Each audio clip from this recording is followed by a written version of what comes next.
রহমান রাহিম। আজকে আমরা স্লাইড ক্যালিপার্সের সাহায্যে সূত্রের মাধ্যমে কোনো বস্তুর দৈর্ঘ্য কীভাবে নির্ণয় করা হয় সেটা শিখবো। হ্যাঁ, তার আগে আমরা এর আগের ভিডিওতে ভার্নিয়ার স্কেল, ভার্নিয়ার ধ্রুবক এগুলো সম্পর্কে আলোচনা করেছি। তো আমরা এখানে একটু খেয়াল করে দেখি।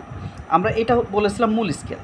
মূল স্কেলে এখানে দেখো তো খেয়াল করে কয়টা ভাগ আছে, 1টা 2টা 3টা 4টা 5টা 6টা 7টা 8টা 9টা 10টা ভাগে পর্যন্ত আছে। হ্যাঁ, কিন্তু মূল স্কেলের 9টা ভাগের এই জায়গায় দেখো আমি যে ভার্নিয়ার স্কেলটা লাগাইছি, মূল স্কেলের 9 ভাগের সমান ভার্নিয়ার স্কেলের গুণে দেখো 1টা 2টা 3টা 4টা 5টা 6টা 7টা 8টা 9টা 10টা। তার মানে এই একটা ভাগে কতটুকু হয়? একটা ভাগে হয় হচ্ছে মূল স্কেলের 1 মিলিমিটার। তার মানে এই একটা ভাগ ভার্নিয়ার স্কেলের এই 10টা ভাগের মধ্যে কমতে কমতে আসছে। অর্থাৎ প্রত্যেকটা ভাগে দেখো খেয়াল করে যে এইখানে প্রথম ভাগ যেটা আছে ভার্নিয়ারের, এইখানে যদি 0.1 মিলিমিটার কম থাকে তাহলে এখানে টোটাল ভার্নিয়ারের ভাগ আছে কত? 10। তার মানে আমরা যদি 10 দিয়ে এটাকে গুণ দিই তাহলে কত হবে? সেক্ষেত্রে হয় হচ্ছে 1 মিলিমিটার। তার মানে এই 10টা ভার্নিয়ার স্কেলের 10টা ঘরের মধ্যে 1 মিলিমিটার কম আছে এবং প্রত্যেকটা ঘরে কতটুকু করে কম আছে? 0.1 মিলিমিটার করে কম আছে। আশা করছি এইটুকু সবাই বুঝতে পেরেছো। তো এখন আমরা একটা বস্তু পরিমাপ করে দেখি যে কীভাবে আমরা ভার্নিয়ার স্কেলের সাহায্যে বা স্লাইড ক্যালিপার্সের সাহায্যে বস্তুর দৈর্ঘ্য নির্ণয় করি। এখানে একটা বস্তু আমি আঁকিয়ে রেখেছি। দেখো সবাই খেয়াল করে আমরা মেন স্কেলে এখানে কতটুকু পার্ট পাচ্ছি? এই যে 5 পর্যন্ত গেছে, কিন্তু 6 নাম্বার দাগ পর্যন্ত কি গেছে? 6 নাম্বার দাগ পর্যন্ত যায় নাই। তার মানে এই মেন স্কেলে পার্ট আসছে 5 মিলিমিটার পর্যন্ত, কিন্তু 6 মিলিমিটারের আগে শেষ হয়েছে। তাহলে আমরা প্রধান স্কেলের পার্ট কত বলতে পারি? সূত্র অনুযায়ী প্রধান স্কেলের পার্ট হচ্ছে, আচ্ছা তার আগে তোমাদের সূত্রটা বলি।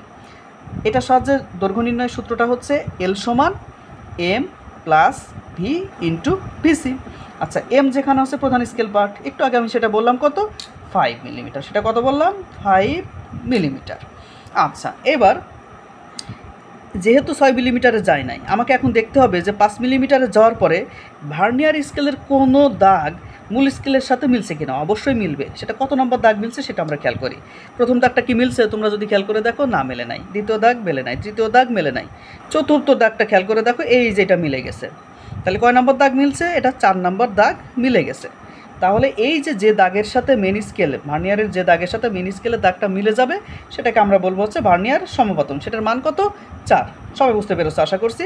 আর আমি এই স্কেলের সাহায্যে ভার্নিয়ার ধ্রুবক কত হয় সেটা আমি আগের ভিডিওতে অলরেডি বের করেছি। এখানে আমি আবারও বলি, ভার্নিয়ার ধ্রুবক বের করতে হয় হচ্ছে S/N, যেখানে S হচ্ছে প্রধান স্কেলের ক্ষুদ্রতম এক ভাগের মান যেটা হচ্ছে 1 মিলিমিটার, আর N হচ্ছে ভার্নিয়ারের ভাগ সংখ্যা যেটা হচ্ছে 10 মিলিমিটার, যেটা দিয়ে মেপে আমি পেয়েছি 0.1 মিলিমিটার।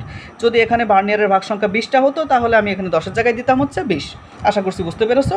এই ভার্নিয়ার ধ্রুবকের মান হচ্ছে কত?